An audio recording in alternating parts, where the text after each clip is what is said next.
Michael Carter, he'll be at full practice. He's in the last stage of his protocol. And Josh Reynolds, he'll be in full practice also. So other than those guys, I think we're good when it comes to this week. The focus of this week is winning this game, hands down, point blank. But also making sure that we improve, because there's no way to consistently win without improving. So the guys have done a good job of that. We know we have a lot of work to do. We're not running away from where we are. But again, we're looking to improve. Even today, we're going out there for this red zone practice and improve. So, well, he answered you guys' questions on how he felt about that. But anytime we have a chance, if you're out there, we're going to try to use his legs. Every game is different. I think I said that earlier in the week on how we want to utilize him. The thing we don't want to do is put him in a situation where we have to make sure we protect him from himself a lot of times too. So he's our quarterback, and we want to make sure that we utilize him the right way. Or what can you guys do to shore things up against blitzes? Because a lot of teams are doing that against you guys. Yeah, well, first off, we just have to execute the right way. And there's a number of things we can do as far as keeping guys in when it comes to protecting our quarterback too. And we utilize some of those things. But what that also does is not allow guys to get out into a route. So, and it's really some of our good players, for Brees, Mason. Sometimes we keep those guys in for extra protection. But there are other times, man, we just got to get the ball out of our hands and allow those guys to make catches in space and go to work. Absolutely. And that's something that we look at every week. And does it always work to that point? No, it doesn't. It goes to what the question was just asked. Sometimes we got to keep him in protection. So he's not able to get out in their route and be able to receive some of those passes that we want to get to him. But it's always important to try to get the ball in his hands. He's one of our better players. I've always said that when it's either running the ball or throwing it to him, we want to try to make sure we do that. Yeah, obviously he started on fire the first game by having the 2 sacks in that game. The thing is, we got to try to do everything we can to try to get him involved as much as we can as far as the pass rush is concerned. He's a special athlete. We all know that. He has a trait that we want to take advantage of. And we just got to try to utilize that as much as possible. But I do think he's been doing a good job. I mean, obviously there's some things that he needs to work on just like any other player. But I'm happy with where he's at. Last year he had, I think it was like 7 sacks for the first 6 games or something. Yeah. Just seeing him sort of navigate and just not the stats being there. Well, you don't panic for one. And the thing is, you just don't go outside of your defense to try to make things like that happen. Sometimes you try to give them as many one-on-ones as you can, just by utilizing several fronts. That would get them a one-on-one. And the more you can do that, the more those sacks will come. And even pressures too. We still have a long way to go as far as the season is concerned, and we're still looking forward to him getting those sacks. Or that he could do really at this point in the season to work on that and really get it out, make it fast, that process. I know that's a huge topic that everyone talks about, but sometimes there's a lot that goes into that. And when you look at the time he gets the ball out, some of those have been some of his best games when he's holding the ball, 3 seconds or whatnot. And it's who he is, and sometimes it's play calls and the way that he sees things. So, and I'm not sitting here saying that he doesn't need to get the ball out. There's some quick game, where the ball has to come out, and you work on those in practice. But there's also an element of, and we know who that player is. You look at Lamar. I think Lamar, his numbers getting the ball out is higher than Justin's. I think Josh Allen's numbers are higher than Justin's.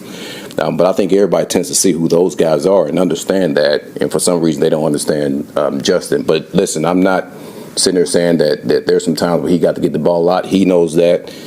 He articulated that to you guys, and we're going to continue to work on that as much as we can. Listen, I really like where our guys are at. I really do.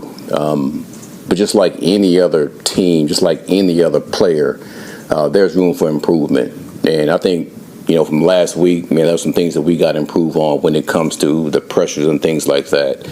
But there are some weeks I thought, we were very dominant as an offensive line, and we have to get back to that as much as we can. But listen, I do like where we're at. Can we improve? Absolutely. And those guys have a lot of pride about themselves and how they go about practice and how they go about in the game. So I'm expecting them to improve from last week when it comes to the pressure that they received. Games.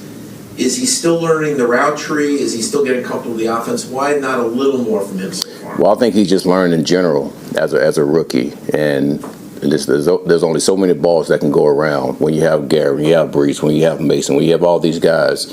Some people tend not to understand that part of it, that everybody can't get the ball, but he's doing his job well.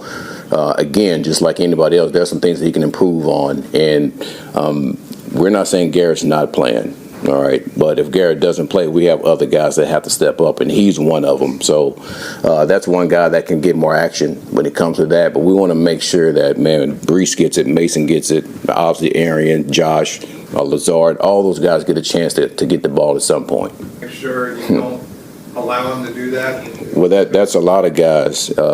We have a number of competitive guys, but I'll let him and the doctors handle that for the most part.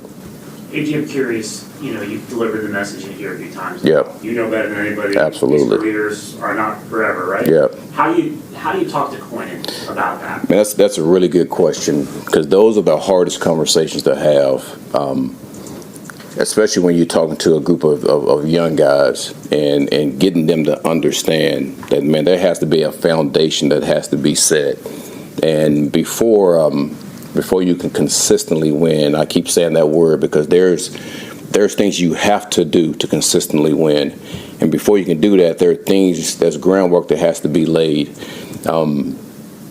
I experienced that with, like I said, with New Orleans, I experienced that with Detroit, I experienced that as a player here.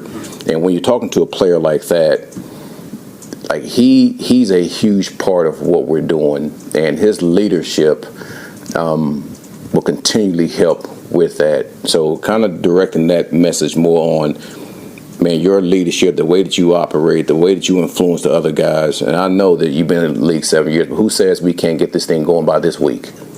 Who says we can't get this thing going in by this week, going to next year? Because I've experienced that. We started 0-10-1, 3-13. Listen, that's not good. We started 1-6 at the beginning of the season, then we go 8-2, end up 9-8. That's a turnaround.